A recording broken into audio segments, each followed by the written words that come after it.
Is Stone Cold Steve Austin one of the greatest Royal Rumble superstars of all time? Oh, hell yeah.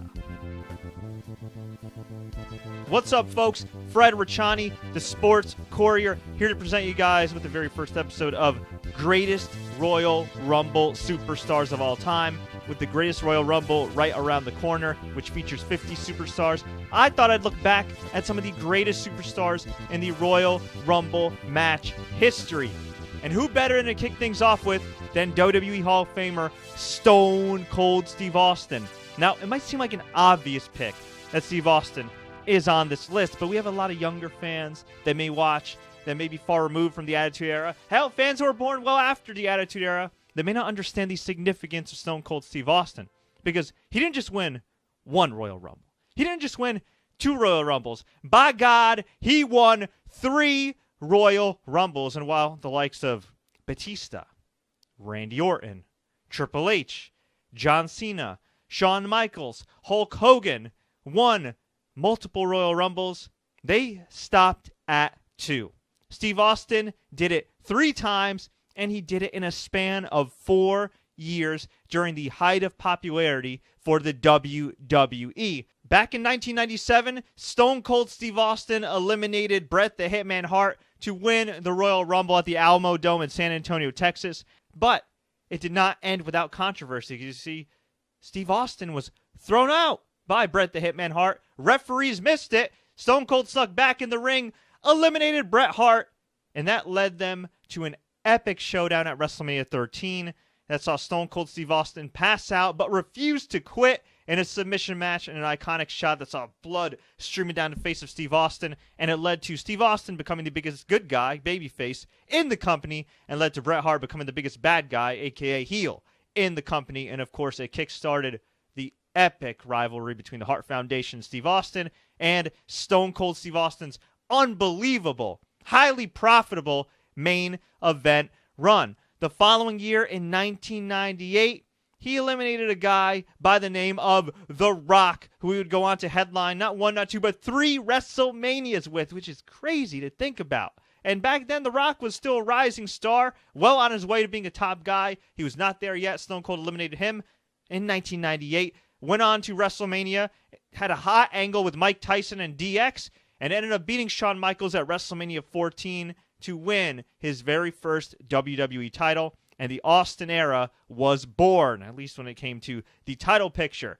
1999, not so successful, believe it or not. He was actually eliminated by Vincent Kennedy McMahon in the epic Austin McMahon feud, although luckily for him, he was able to get his hands on Vince McMahon at St. Valentine's Day Massacre, which was one of the more memorable In Your House pay-per-views that actually saw Vince McMahon take a table bump off the cage, and he would go on to WrestleMania 15 that year, win the WWE title from, you guessed it, The Rock. And then, 2000, unfortunately, he had a neck injury. The storyline cover-up was that he was hit by a car, ended up being Rikishi. And then in 2001, he was on the comeback trail, eliminated the dominant Kane, who had eliminated not 1, not 2, not 3, not 4, not 5, not 6, not 7, not 8, not 9, not 10, but 11 men in the freaking Royal Rumble match. And somehow, some way, Stone Cold Steve Austin withstood the onslaught of Kane in his prime to win his 3rd Royal Rumble. And then he ended up going on to WrestleMania 17, facing The Rock yet again, defeating him for the WWE Championship yet again, although with a little help from Vince McMahon and one of the most memorable heel turns in WWE history. And then 2002 came. Unfortunately, he was eliminated in 2002. It was his final Royal Rumble, as the next year he would come back after the Royal Rumble, and then shortly after that he would have to retire due to a neck injury.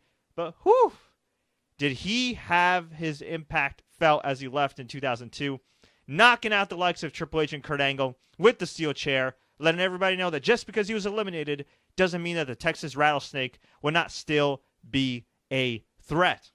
Now, if you think the victories and the eliminations that Stone Cold made, being Kane, Bret Hart, The Rock, I mean, that's a who's who list. Let's take a deeper look at the numbers, and you'll be even more impressed. Back in 1998, Stone Cold had the most eliminations in that Rumble match with 7. 2002, even though he lost, same thing, 7 eliminations. 1999, he had 8 eliminations in the Royal Rumble match, tied for 5th place with Shawn Michaels for most eliminations in a single Rumble match. In 1997, he had 10 eliminations, tied for 3rd with Hulk Hogan as far as most eliminations in a single Rumble match. Number 1, for those who are wondering the trivia note, 12, that being Roman Reigns back in 2014, followed by Kane in 2001 with 11.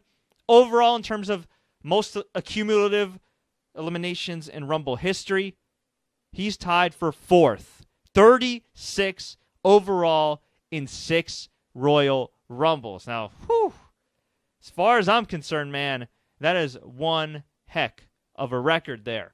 He's ranked 9th with Mr. McMahon. Yes, Mr. McMahon. For most time spent in a Royal Rumble match with 56 minutes and 38 seconds in 1999. That should come with an asterisk because Stone Cold Steve Austin and Vince McMahon brawled. Well, more or less, Steve Austin kicked his ass all over the arena, backstage, from pillar to post, in the bathroom. He was brawling with the corporation. So that number's a little skewed. He didn't actually spend 56 minutes and 38 seconds in the ring. It wasn't like a Ric Flair or, Rey Mysterio or Bob Backlund Rumble performance or anything like that. But still, he was technically in the Rumble match with Vince for 56 minutes, 38 seconds. That's still pretty damn impressive. And, of course, as I mentioned before, holds the record for most Royal Rumble wins with 3. So is Stone Cold Steve Austin the greatest Royal Rumble performer of all time? Well, I certainly think so, but I want to hear from you. Do you think Stone Cold is the best? If not, who you got as the best? Let me know. Leave a comment below. Tweet us, Facebook us. Do what you got to do. If you enjoyed this video, please like, share. Don't forget to subscribe for more Greatest Royal Rumble Performers videos. And until next time, everybody, as always, enjoy the matches because that's the bottom line.